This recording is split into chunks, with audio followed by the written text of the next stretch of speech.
and thank you for joining us for REL Northwest's webinar on creating caring and culturally responsive classrooms for students in pre-kindergarten to grade 3. We'd like to thank our 3 partners who helped us to spread the word about today's webinar. Thank you to the Children's Institute here in Portland, Oregon, the Center on Enhancing Early Learning Outcomes, and the Northwest Comprehensive Center at Education Northwest. My name is Fiona Helsel, and it's my pleasure to be moderating today's webinar. I am a Manager of Research and Evaluation and the Deputy Director of REL Northwest at Education Northwest in Portland, Oregon. With my colleagues here, I co-lead an early learning collaborative in Oregon for the Regional Education Laboratory, and I direct some other early learning projects at Education Northwest. Before we begin, there's just a few webinar logistics that we want to make sure you're aware of. The audio for this webinar can be heard online and by phone. If you have trouble with the audio connection, please call the phone number listed on this slide. And to view live captioning, open the Media Viewer panel in the bottom right corner of the screen. I'd also like to share some tips for participating in today's webinar. To share an idea or comment, use the chat panel to the right of the slides, sending your message to all participants. If you don't see the chat panel, click the speech bubble icon in the upper right corner of the screen as shown on the slide. You can ask a question at any time during the webinar by typing it into the Q&A panel just below the chat panel. We'll do our best to get to as many questions as possible at the end of each presentation, and we'll also be sure to follow up after the webinar with answers to frequently asked questions. If you're viewing this webinar on a smartphone or a tablet, please note that certain features will not be available. And for your reference and for our colleagues unable to join us for this webinar, all of the resources that we mention will be posted on our page on the REL Northwest website, along with a recording of the webinar about 4 weeks from now. All of you who have registered will receive an email once the files are posted. As I mentioned earlier, this is a REL Northwest webinar. The goal for the REL program is to build our stakeholders' capacity to use data and evidence in everyday decision-making. We just want to ensure that people are putting research into action. We do this in a number of ways. We conduct applied research studies. We offer training, coaching, and technical support, and we provide learning opportunities such as this webinar today. We collaborate closely with our stakeholders to understand the educational issues of regional and national importance. Today's webinar on improving early school experiences for children from diverse racial and cultural backgrounds is one of those issues. REL Northwest is one of 10 regional education laboratories in the country. The REL program is funded by the U.S. Department of Education's Institute of Education Sciences, and our REL Northwest, partners with stakeholders in a 5-state region, including Alaska, Idaho, Montana, Oregon, and Washington. And we've been working with stakeholders in this region since the inception of the REL program in the 1960s. So before we get started, we'd like to get a sense of who's attending on today's webinar. Thank you for everyone who has already put that into the chat box, but we'd like to open up a poll question where you tell us what's your current job role. You should be seeing a question that's come up that you can click on the response to that question.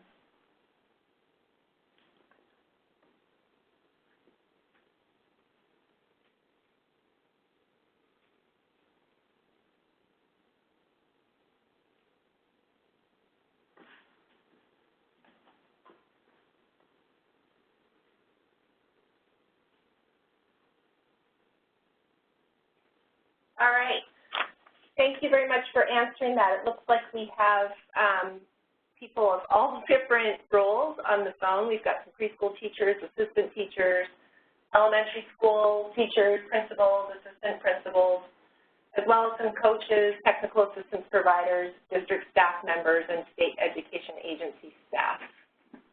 Thanks for responding to that. gives us a sense of who's here.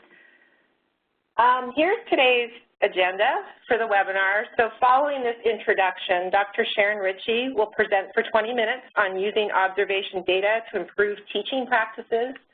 I'll then facilitate a 10-minute Q&A with our panel before Dr. Ritchie presents on creating culturally responsive classrooms. Following a second facilitated Q&A, we'll wrap up the webinar. We have two goals for today's webinar. So we would really like you to walk away from today's webinar having learned strategies for using classroom observation data to guide professional development efforts that can improve teaching practices in pre-K through 3 classrooms.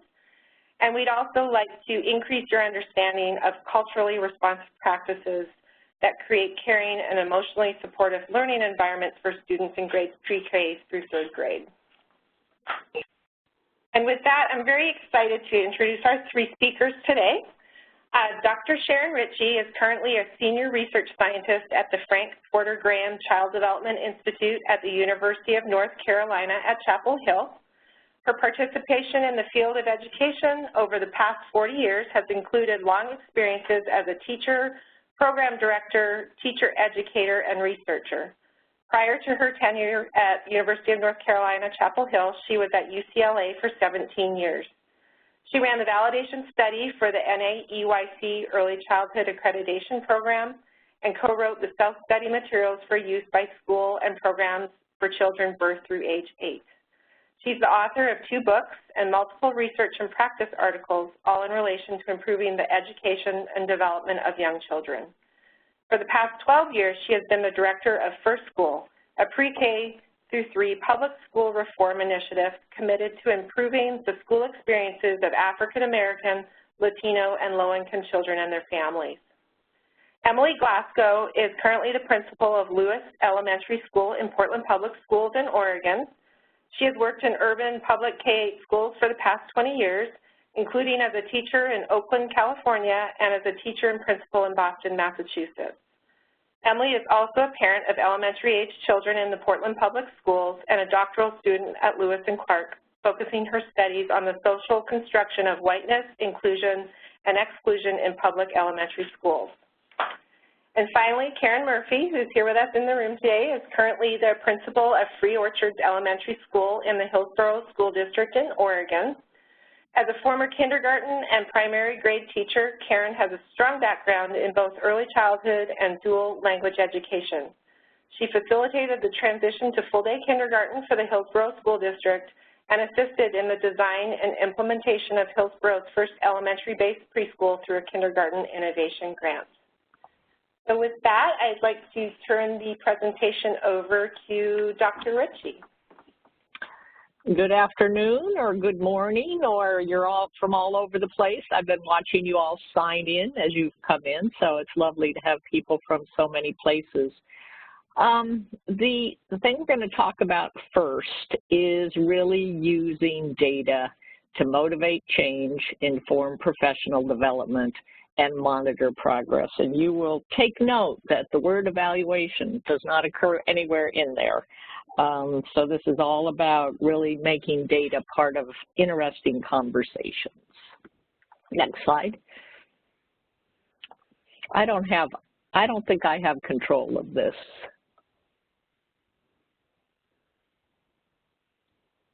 Do I?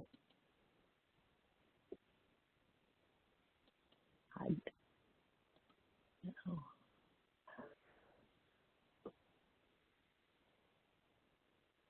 Who has control of the slides?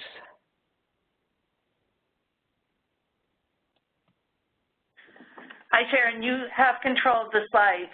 Remember the arrows up. There we go. Thank you so much. Okay, now we're back. So what we're going to talk about in this data is really about time. And the data we're going to look at has to do with pretty much a 6.5-hour day. And over the course of a year, kids have over 70,000 minutes in classrooms. And so we really want to make sure that those minutes are being used in the best possible way. This is a picture of the app we use to gather data. In order to get the data that you're going to look at, observers are going to look at each one of these 25 variables every single minute of the entire day and check off whichever ones applies to what's happening to a child or the children in the room during that minute. So it's pretty exhaustive data that gives teachers a real picture of what's happening in classrooms for their kids.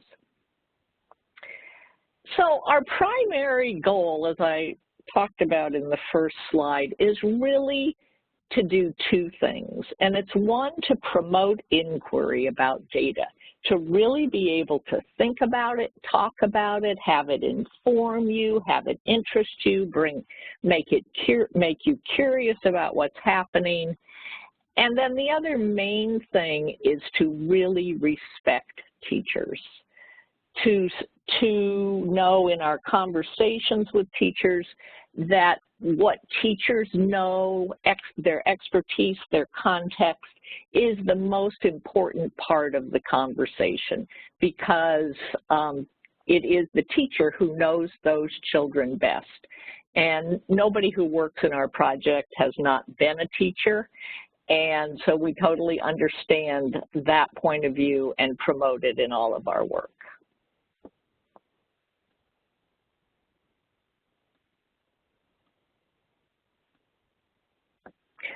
There's no single set of right answers. As I said, it depends on context. So what we're really looking for is a balance of experiences in the classroom so that kids get exposure to a variety of content, which includes all aspects of literacy and math, that they experience it in different kinds of settings, and that their teachers and peers interact with them in a variety of ways, so that there's something different, so that variety is really the key. Out of those 25 predictors I showed you briefly, there are 7 that are the top predictors that research indicates are the top predictors for positive third grade outcomes. And so we're particularly going to be looking at the data in terms of how much small group instruction the children receive, the amount of collaboration or time they have to work together, oral language development, which is really about teachers or adults in the classroom eliciting meaningful conversation from kids, the actual development of vocabulary, the just exposure to math, to have a lot of scaffolded instruction, and to engage in metacognition and higher order thinking. So the way I'm going to talk about this data is in terms of the kinds of conversations that data can generate. So here we're looking at the activity settings that kids usually experience in pre-K classrooms and the ones they usually experience in K classrooms. And I think you can tell right from the start that the dramatic difference is where they spend the majority of their day. And so whereas children in pre-K are spending 45% of their day in choice, where they're having the opportunity to negotiate materials and relationships and space, and where they're developing self-regulation and executive function, that what happens all too often as they move into kindergarten is that it becomes a place that is adult-directed rather than child-directed. So one of the conversations that we have is, what is that experience like for a 5-year-old who has one set of expectations of what school is as they experience pre-K, and then, you know, anywhere from 3 days to 2 months later, are finding themselves in a completely different setting with a completely different set of expectations. And what does that mean for kids? We're always talking about making sure that kids can succeed, and it is usually our most vulnerable kids who may have succeeded very nicely in a pre-K classroom under much more adult-directed kinds of expectations start to not do as well. Another discussion to have is when I'm looking at 24% time where kids are working on their own, which tends to be kids working on journals, reading books, and then mostly working on worksheets. You know, then the question that I want to ask the teacher is, because every percent is worth 4 minutes, I'll ask a teacher, you know, can children in your classroom be in charge of their own learning for 100 minutes a day or 96 minutes a day? So those are the kinds of things that we like to talk about when we look at this data. I referred to self-regulation when we were looking at choice. And, you know, and I think that we know that executive function and self-regulation is developed in the prefrontal cortex. And when children are not having the opportunity to self-regulate, to have that regular practice that they were getting in pre-K, then in fact, their prefrontal cortexes are not developing. And, you know, we're getting in the way of a very important physiological change. And, you know, I so often talk to 2nd and 3rd grade teachers about doing more project work, having kids work together. And they just look at me and they say they can't do that. And I actually believe them, because I think by doing the amount of adult control that usually takes place in a whole group setting, we aren't letting that part of the brain develop. We really want to make sure that we have rich literacy all across the pre-K 3 years. So you will see here that 2 of the predictors, vocabulary and oral language, are part of this literacy graph. And so we talk to teachers about what kinds of experiences kids are getting. So in this graph, we are indeed seeing that kids really did get a chance to do all aspects of a balanced literacy curriculum. They were read to, they read on their own, they were asked comprehension questions, they did work with phonics and with sight words. They helped develop new vocabulary. They spent time writing, and they spent time with adults asking them meaningful questions. So the question is are the things that you're choosing to do, is it enough? Is it enough that 60 minutes of the day is, out of the 6.5-hour day, is spent in meaningful conversations with adults? And in this conversation, it's like, what gets in the way of that? And there's lots of things that get in the way of that. Certainly some of the district demands and expectations often get in the way of us being able to prioritize the kinds of things that children need to do.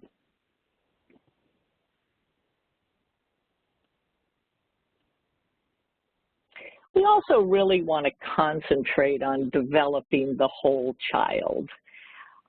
We always see a lot of literacy in classrooms. There's been so much professional development and attention to literacy over the last many years that we rarely see a lack of literacy. So here there's 164 minutes of literacy in the classroom. And, you know, with a math block being about 90 minutes long, you can tell that literacy, you know, all kinds of literacy is showing up over the course of the day. In this particular graph, we're seeing about 88 minutes of math. And when the math blocks tend to be about 60 minutes long. So we are seeing some integration of math throughout the day. Very often that percentage is 15%, which is exactly an hour, and that math is math is math, and we don't see it in the rest of the day. And so that's a conversation that we have with teachers when we see that math is only seen during the math block. We've been collecting this kind of data for about 25 years, primarily in Title I classrooms all over the United States. And no matter what, science is always the lowest. Right here, we're seeing about 20 minutes of science, which, can show up in the books that kids are being read to. It can show up in some of their social studies curriculum that has to do with the environment and those kinds of things. It doesn't necessarily have to be a science experiment, but it still is the lowest, and it's really interesting since we know how vitally interested kids are in science and how curious they are. And so it's really important, I think, overall for people to pay more attention to supporting teachers in the teaching of science. Gross motor here is about 28 minutes a day. It includes, whatever happens in the classrooms with brain breaks and dancing and exercises, as well as outdoor full body movement. The brain research really tells us that kids need an hour a day of gross motor. And one could hope that, that some of that is taking place after school, and certainly we know a lot of kids have sports opportunities, but we also know that many kids go home and sit in front of TVs and video games, and really, if we're not giving them that gross motor experience in school, then they may not be getting it. And we also know that the kids' brains, or our brains for that matter, are not really working unless there's oxygen in them, and that's how it gets there. So attention to sort of getting away from the notion that getting rid of recess improves test scores is a good way to go. We usually see a fair amount of social studies. There's 44 minutes here, and social studies for us in our definitions also includes social emotional development, conflict development, some of the things like second step. And then aesthetics is music, art, drama, etc. So a really other important part of this, and we talk to teachers about this, is if you're not teaching across the content areas, you also are not getting at the rich vocabulary that's inherent in, making sure that kids have an exposure to the larger world. Student learning approaches. Right here we have about 24 minutes of collaboration, and that's kids getting to work together. We think about student voice, about kids having the opportunity to talk, and we saw on that other slide 15% of oral language, and you put that together with 6% of collaboration. And you're looking at about a fifth of the day that it's kids' voices that are what are emphasized. And so the conversation is that what's really should be happening in classrooms? Is a fifth of the day for the student's voice to predominate enough? Metacognition, or the ability to think about your thinking and talk about, we often see start at a low level. This is about 4 minutes a day, and it means that there's been, about 2 metacognitive questions, maybe 3 in the course of a day. But teachers, when we work with them, can really learn how to do this, and it is a matter of moving beyond the first open-ended question to the second one of how did you know that, how did you figure that out? And teachers get excited about doing that and start asking kids more questions and engaging with them.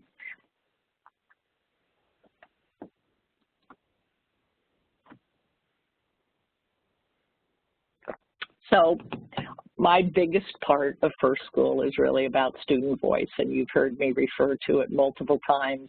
And it is because it is true that you cannot have a relationship with a child without actually having conversations and discussions and finding out about what they know and what they care about and who they are and what confuses them, about their identity, who they are culturally, racially, gender, you know, so that they can start by articulating those thoughts, get a better idea of their own identity.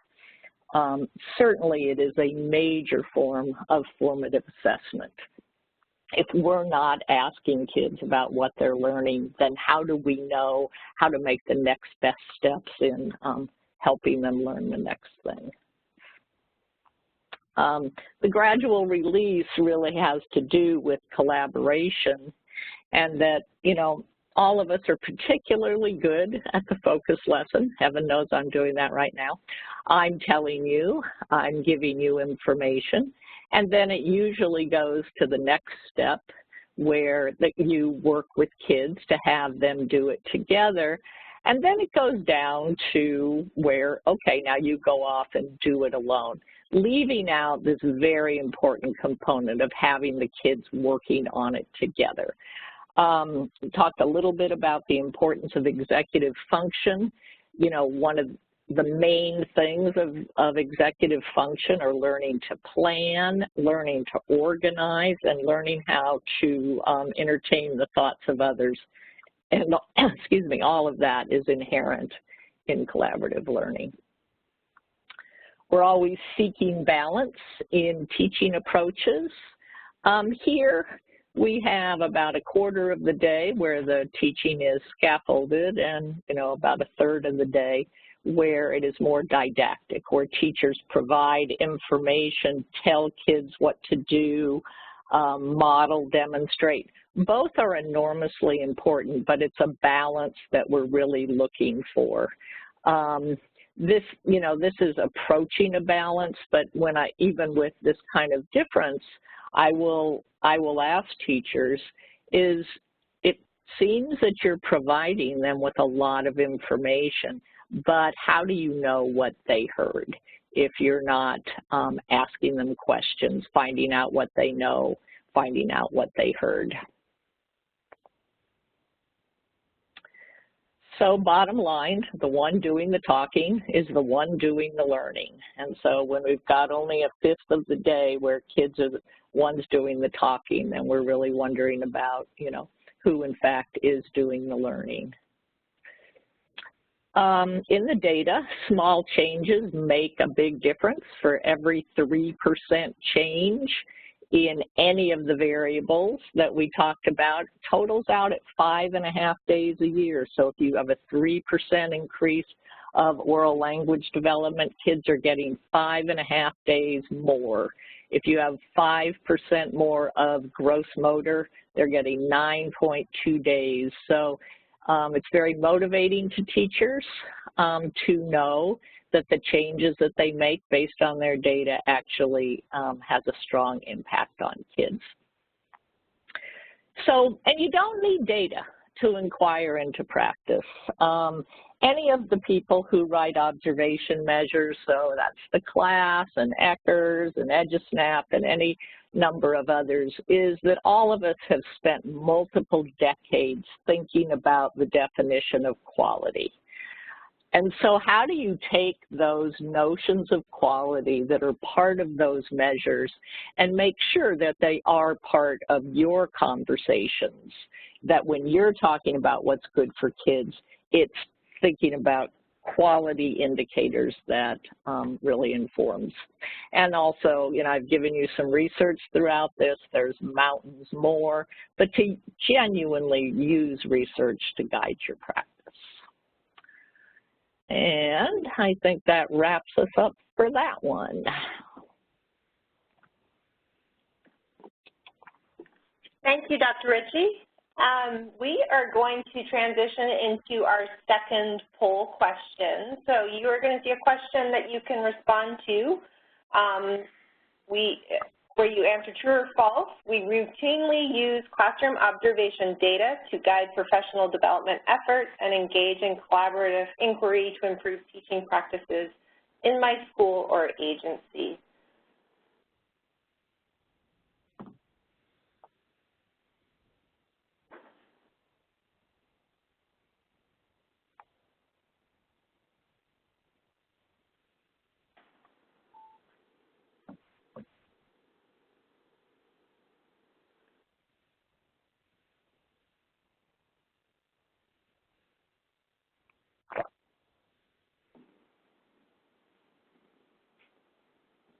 All right, well, it looks like we've got a number of respondents that have, responses that have come in, and the majority are on the staying true to this question. So thanks for responding to that. We're now going to open up a question and answer session for our panelists, as well as questions that have been submitted through the chat or the Q&A. I'm going to start by asking our two panelists, Karen and Emily, to ask Sharon any questions you have about using classroom observation data. So, either Karen or Emily, if you have questions for Sharon, please go ahead. All right, this is Karen. And Dr. Ritchie, I'm curious about the logistics of data collection for those practitioners who are working with in early childhood settings. We want to avoid sit-down one-on-one assessment that takes 15 minutes per child. Do you have any tips or suggestions for collecting data that gives you the most valuable information for your practice? So I'm thinking you're talking about child data here. Is that so? Yes. So, you know, I think that the big efforts, I certainly know in North Carolina and I believe in multiple other states, on making a genuine effort to help teachers learn how to do formative assessment is what will change that. It is how do you naturally gather data in a systematic way in your classrooms.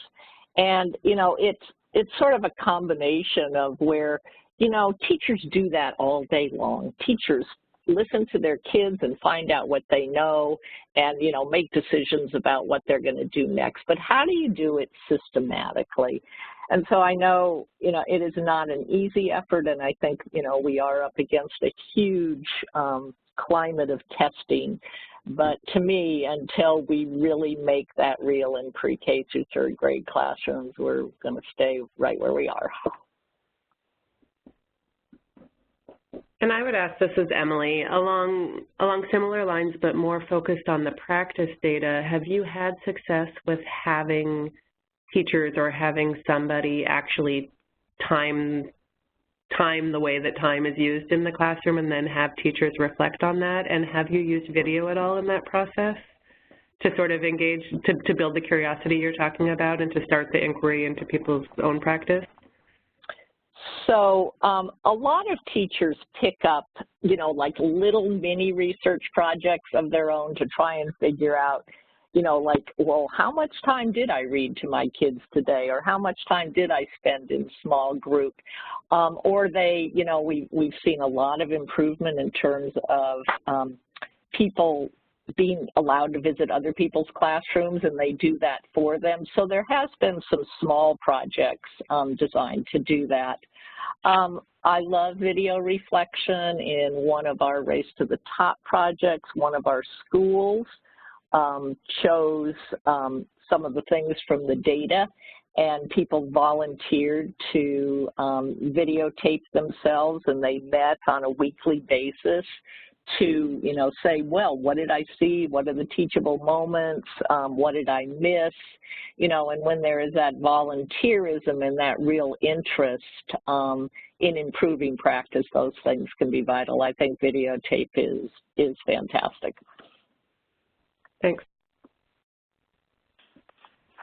I'm going to go ahead and ask a couple of questions that have come in through from the participants. So one of the questions is related to the slide where you showed that science was, there's not a lot of time spent on science consistently when you do observations in various classrooms. And the question is that because teachers don't feel comfortable teaching science, or is it the result of something else?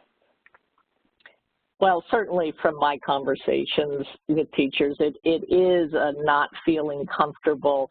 And I think it also is a feeling of lack of materials, lack of curriculum. Most schools and districts I work in don't even have a science curriculum. So that makes it very tough.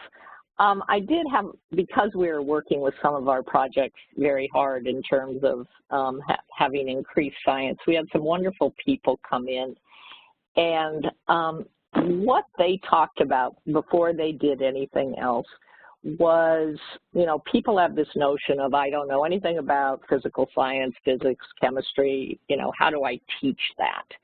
And to say, you know what, kids just want to be curious.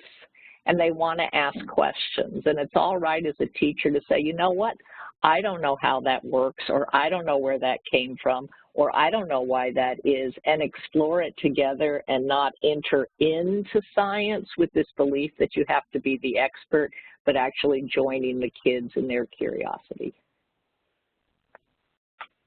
Great, thank you. Before I ask another question, I'll see if Emily or Karen have other questions. We've had questions that come in, though. So, I am curious. The conversation around science makes me wonder about balancing and finding a balance between the standards that our teachers are required to address and the notion of a whole child approach. How do you prioritize the types of data that you collect to help structure lessons or units of study?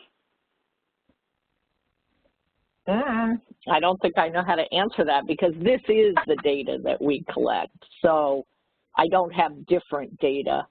You know, I think that, I'm not sure I'm going to be able to answer this, but I think the notion is really thinking about how do you integrate things like the arts and science and social studies into your literacy and into your math, into the areas where you spend the most time. And, you know, do I think that that's an easy answer? I don't, but there is only so much time in a day. So how do you take the things that really engage kids, that really build their vocabulary, that allow them to collaborate and work together, and how do you make sure that more of that happens? Thank you. And I would just ask, I was really struck by the percentages of choice time between pre-K and kindergarten, and I'm curious, in your conversations with kindergarten teachers, like, what's that about, or why does that happen? You know, I think that the education, the philosophy of teachers who teach kids 0 to 5 years old, they come from a child development, play, choice kind of background, where the vast majority of our kindergarten teachers are getting K-6, K-5 licenses, where they are learning how to be teachers with, you know, teachers who work with kids in the upper grades. And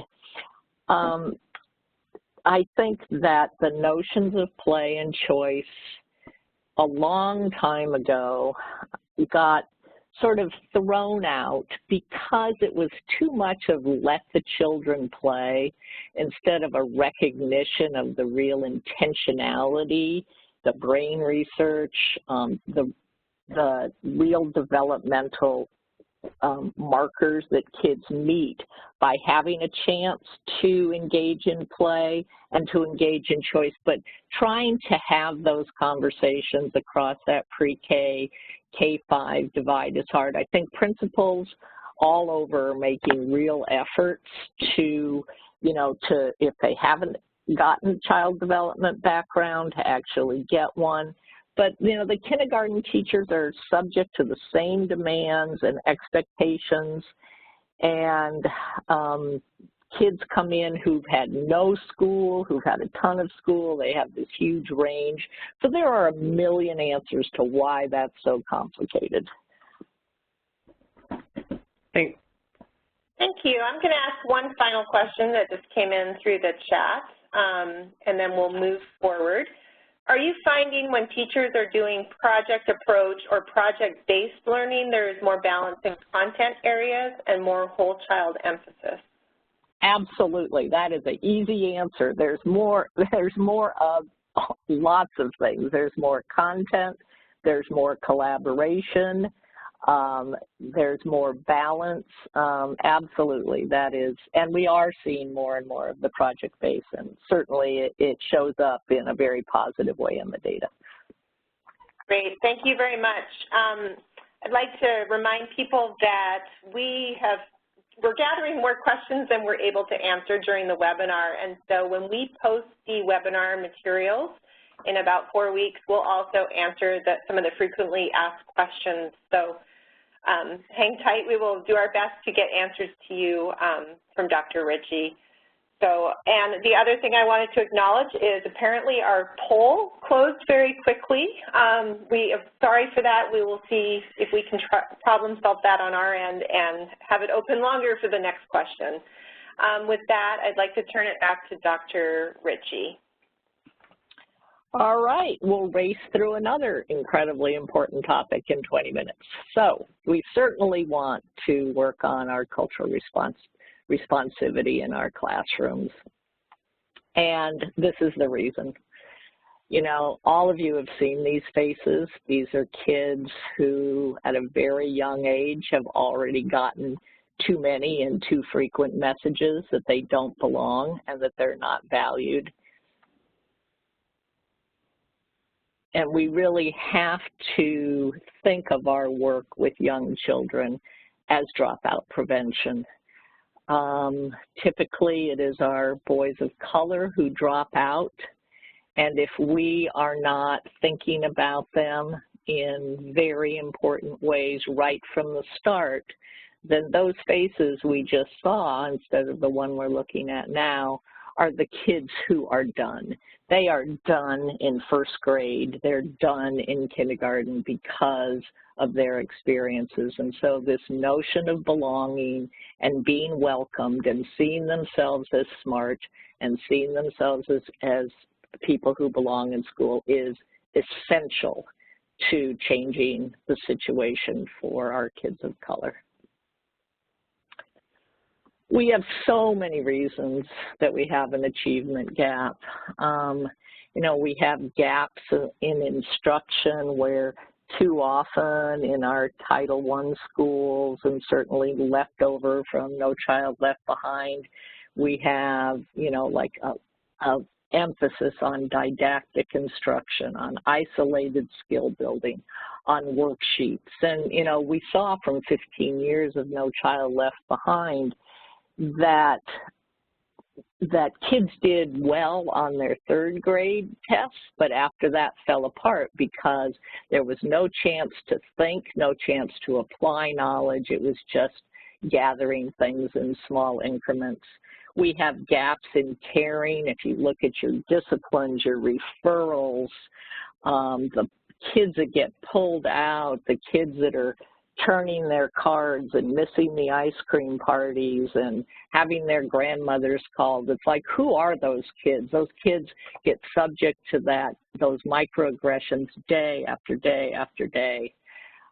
Access to the larger world, to the things we talked about in terms of content for the whole child. If we're not giving them science and social studies and the arts, so often that's the only place they're going to get it is in school. Lack of relevance to their lives in the materials and the things that they see around them.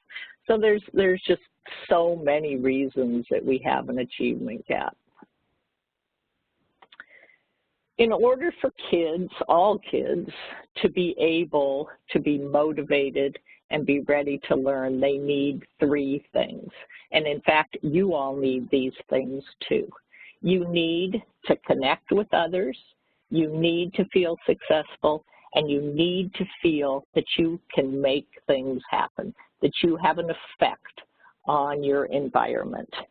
And, you know, just maintaining the notion of these ideas for kids in your classrooms, kids in your schools, kids of teachers of who you're coaching, you have a variety of roles out there, is to maintain these notions. Because when kids are feeling connected, successful, and autonomous, then they are calm and they are ready to learn. And when they're not experiencing those things, what they are experiencing is fight or flight. So we know how important the early years are. And what's particularly important is that these notions of how you're going to do in school form very early, and they are stable and difficult to change. So if you're a child who comes into school with a lot of success, a lot of connections, a lot of autonomy, feeling valued and belonging, well, you are in very, very good shape. But if you are a child who looks like some of the children we looked at in the earlier slide, then turning that around is enormously difficult. Again, this whole, you know, today is all about our young learners and how vital and important it is to make sure that they got off to a really good start. So FirstSchool, when we were first organizing ourselves, we really had to come up with ways of working with schools, with teachers, with districts, and not overwhelming them. And we did a real dive into the research looking for the instructional practices that really made a difference for kids who come from poverty and kids of color. And so all of these are essential to kids. It isn't that you can just pick a few of them, but it is the actual combination of all of these that make a real difference for kids.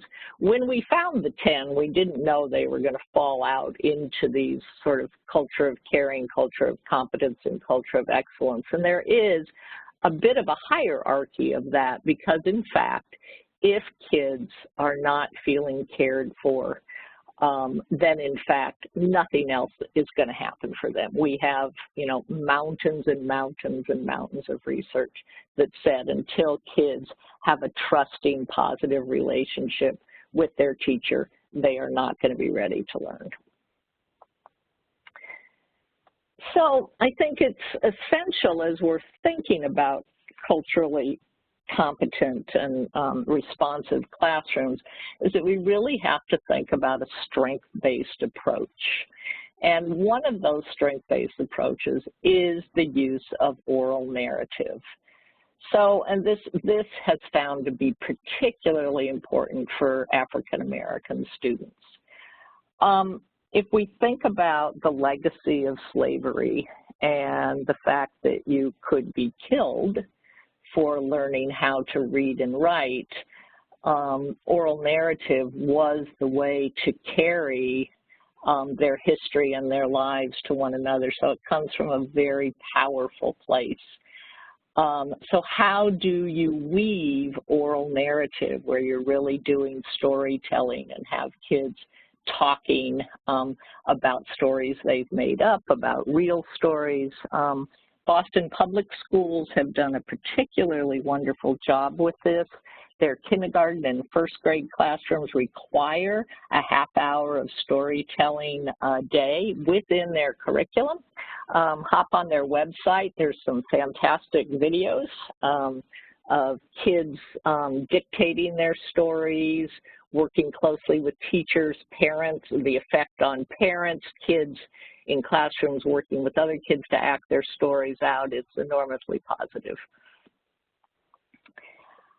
We also really want to be able to think about collectivism.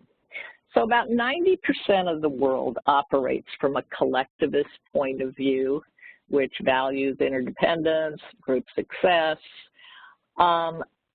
Whereas, you know, the vast majority of the dominant culture in the United States operates from an individualist point of view, which is much more about working on your own, succeeding, competition, those kinds of things. And we know, especially in early childhood, that our workforce is made up of some huge percentage of white women, and who are certainly carrying their own experiences and the things they believe into the classroom without necessarily thinking about that. When kids are in schools, and we have lots of kids of color who are in our schools, and they're not seeing what's familiar to them in their homes, in their churches, in their communities, then it sends a not so subtle message that what's important in their families is not what's valued in schools. And so you're sending messages that it's not as good, even though it's not on purpose, and also not allowing kids to be in settings where they succeed best. And so, of course, that's the second one, that African American Latino students prefer and do better in learning experiences where they can work with others, you know, hence our data on collaboration of, you know, how do you work with others? And I'll go back and remind you of executive function and planning and organizing and all the great stuff beyond what I'm talking about here that go with that. And then that intentional development of metacognition, of really talking about how you figured something out. I had a kindergarten teacher who was working very hard to improve that aspect of his data, and did so. And he was really up in, you know, asking, you know, something like 27, 28 metacognitive questions a day. And he said, now if I don't ask them, they say to me, don't you want to know how I knew that? And so that's what we really want to see and hear is, you know, are these kids who are vitally interested in their own learning and wanting to talk about it. You know, I think that this is such an important notion, the soft bigotry of low expectations, of what does it really mean when we don't expect a lot from kids? You know, what are we really saying? You know, and it comes from, you know, some places of excusing kids from achieving because they come from difficult circumstances. I know as a teacher educator that I had so many teachers coming with a genuine belief that they were there to sort of save the poor children. And, you know, coming into education, you know, being sympathetic and feeling sorry for people does not promote the kinds of high expectations that kids really need. I told you earlier sort of that story of, you know, teachers saying that kids couldn't do the projects. I think that applies way too often to kids of color, that there's this feeling that they need to have orders and rules and that they must, you know, be tamped down. And, you know, and there's a lot of conversations that need to happen about where that, you know, where that kind of thing really comes from and what kind of harm it causes our kids of color.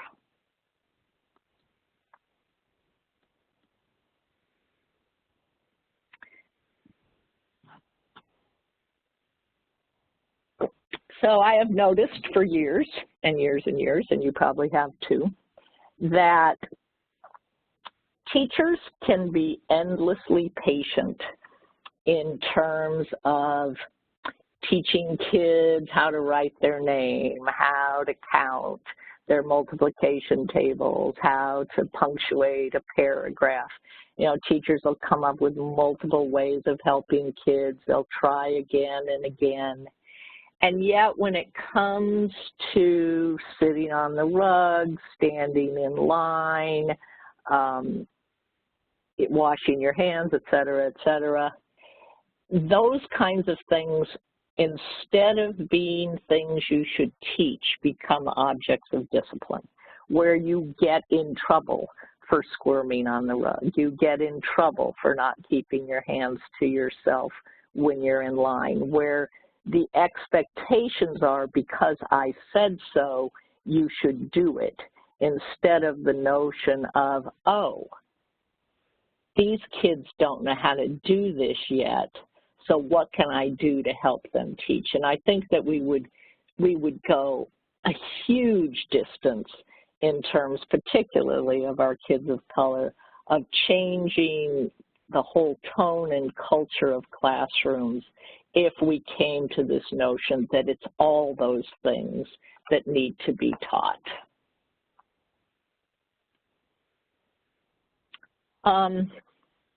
We talk to teachers a lot about behavior kinds of charts, et cetera, and really struggle with behavior charts because so often it is kids of, well, for lots of reasons. For one of the reasons that it is often to the detriment of kids of color, that I can sit in classrooms everywhere and watch who it is that's turning their cards and missing the ice cream parties and sort of subject to threats and bribes.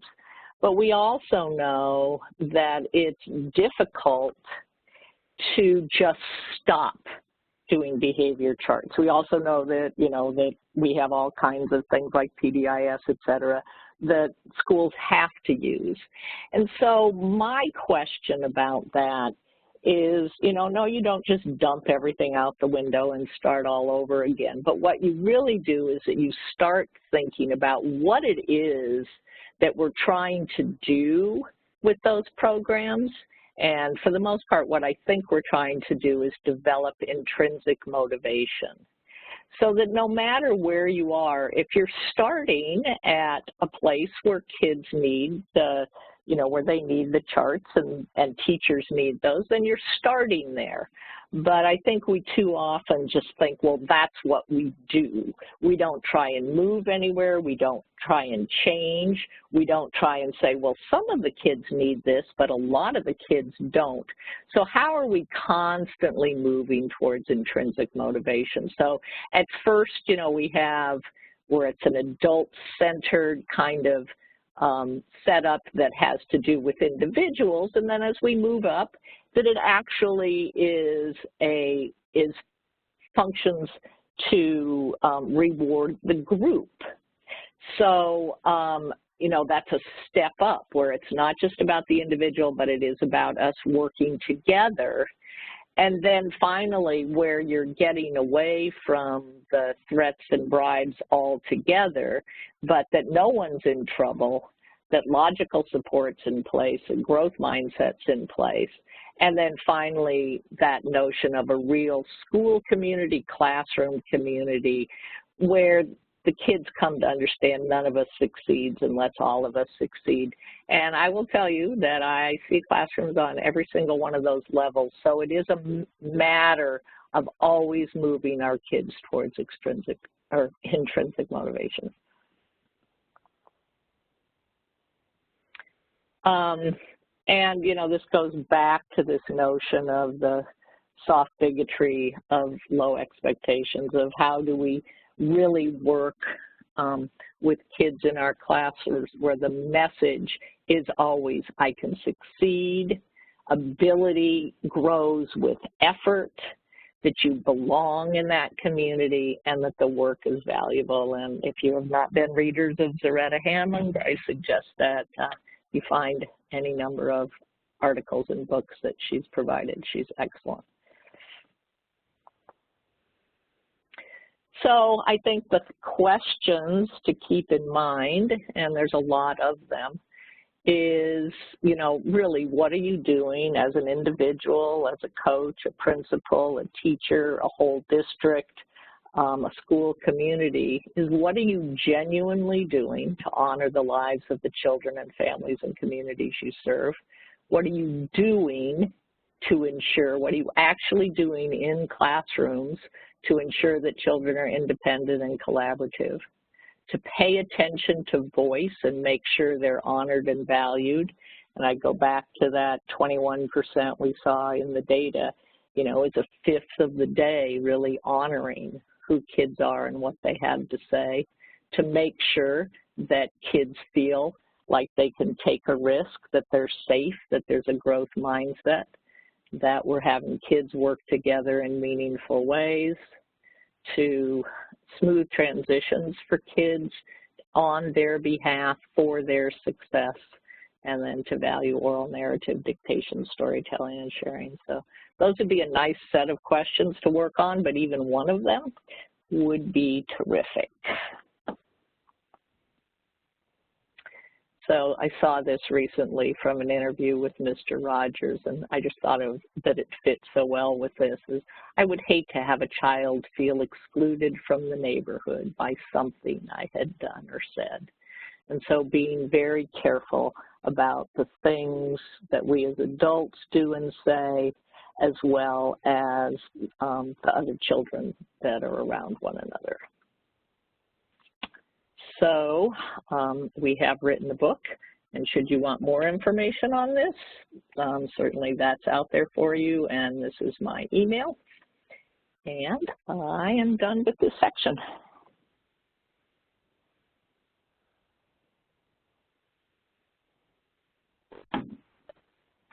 We are going to open up a third poll question. Hopefully it will be open long enough for you to respond this time.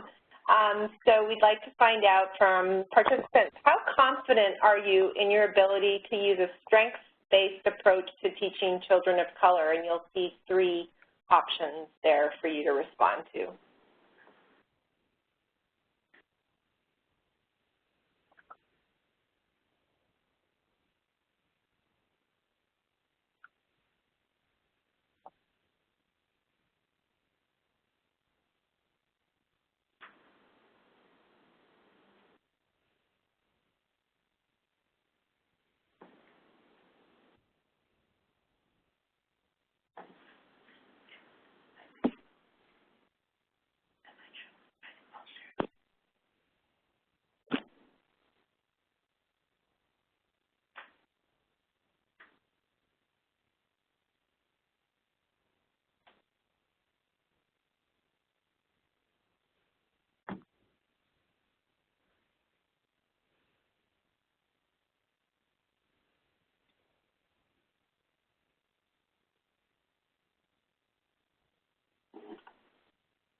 Okay, thank you. Hopefully that was working better this time with the amount of time for you to respond. So we're about equal. Well, we've got more of our respondents and responding A and B. I'm very confident in my ability to use a strengths-based approach, and I have attended professional development on using a strengths-based approach but need more practice. And then a smaller number of respondents for option C around needing professional development and practice opportunities. I would like to turn it now over to our 2 panelists, Emily and Karen, to find out if you have any questions for Dr. Ritchie. Sure, this is Karen. I am curious what we can do to promote the role of parents as partners in implementing culturally relevant practice in our early childhood classrooms. Well, I think, you know, the very starting place, of course, is making sure that they feel welcome in the school. You know, I talked about the, you know, sort of the messages that are provided by a more individualistic rather than collective viewpoint is, as being a message, and we have principals and teachers do school and classroom walkthroughs where they're really looking at who's on the wall, who's in the bookcase, who, like, what is the message about who is valued here, who belongs here. So I think, that's a starting place. And I think, Karen, I'm probably not saying one thing you don't know, but, like really bringing people into the classroom in real ways to talk about their culture and their lives and their families and the things they do. And, of course, we always want to move past, the food part. But, so I will not say that family stuff is my particular strong suit. So those are some starters. Dr. Ritchie, this is Emily. So I would say, I've grappled for a long time as a principal with how to help teachers and parents think differently about this issue of punishment and thinking about teaching behaviors versus punishing behaviors, especially with really young children. And I'm just curious what you think the entry points to that conversation are. And I've learned that it's a pretty entrenched thing, this belief in punishment as it is. And how do you help people think about that differently or start to shift there? Well, most of the work that we do are, in these very long-term projects, 3 and 4 years, where we're getting to spend time with schools. So I think, right away that moves us into a place, where we're not feeling like it's something we have to solve in 1 second, because I think it's hard. And as a principal, obviously, you're not thinking that either. It is this promotion of a culture of care, of really figuring out what does that really mean. We say we care about our kids, but what does that really mean? What does it look like? You say you've been trying to do this for years. I am stuck trying to imagine in the 30 seconds of telling you one thing that you haven't figured out. New perspectives are always helpful.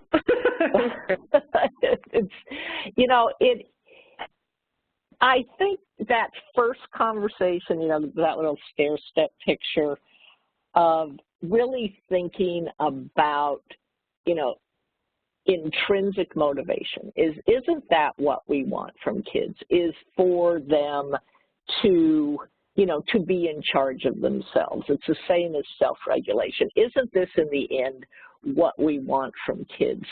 So what is it that we can do that help us move in that direction? And so, if you have teachers, even some who, like I'm in teachers' classrooms all the time who have, the card system up, and I walk in and, and the orange table has 3 points and, et cetera, et cetera. And I can watch, and it's like, you don't need this. Your kids like you. You have relationships with your kids. How do you let go of this and just sort of move up to the next level and say, or are there 8 kids that are ready to move up? So sort of a slower kind of thing. But that notion of teaching instead of punishing is a tough one. Thanks. Thanks very much. So I'm going to ask a question that's been submitted from a participant. One of the questions is, even though the research supports purposeful play, why are classrooms not seeing improved test scores? Oh, I'm trying to understand that question. So the research is set, read it to me again, will you? Sure. So even though the research supports purposeful play, why are classrooms not seeing improved test scores? All right, so that would be saying that we are having purposeful play, and then why are we not seeing test scores that are with that? Is that? So, yeah. I think it's a matter of whether purposeful play is actually, giving us the improvement in the kinds of questions that tests ask for. And so, is it that we, totally want to know, exactly how many words, kids know, how many they can decode, how high they can count, then purposeful play is probably not getting us there. But if we're in the larger thing of developing self-regulation, executive function, 21st century skills, persistence, then the tests aren't giving us that. So I think we're at cross purposes with each other on that. Great, thanks very much. I just checked in with Karen to find out if she had a question. I'm going to ask Emily, do you have any more questions? Because if not, I will ask another one from our participants. Sure, I have loads of questions. I would love to ask another. Yes, there are a lot of questions.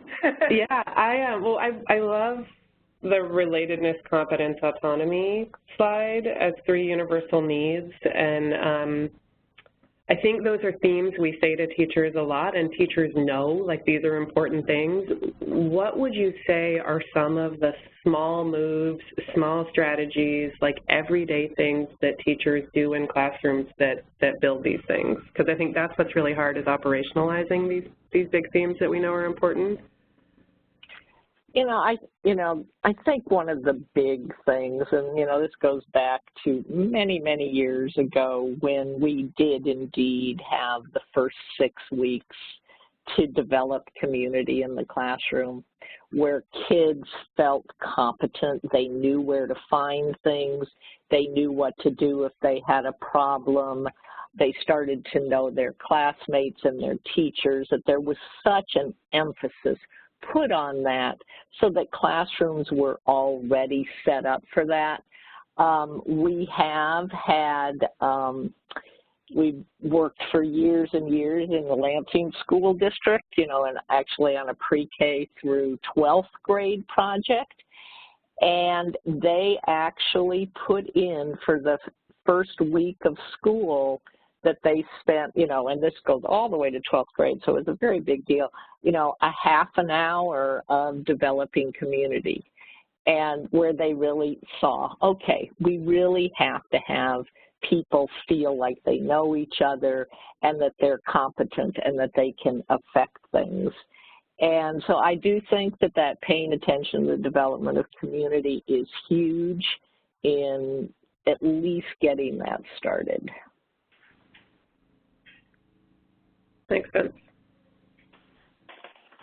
Great, thank you, Dr. Ritchie. I'm going to ask one more question since we have a couple minutes.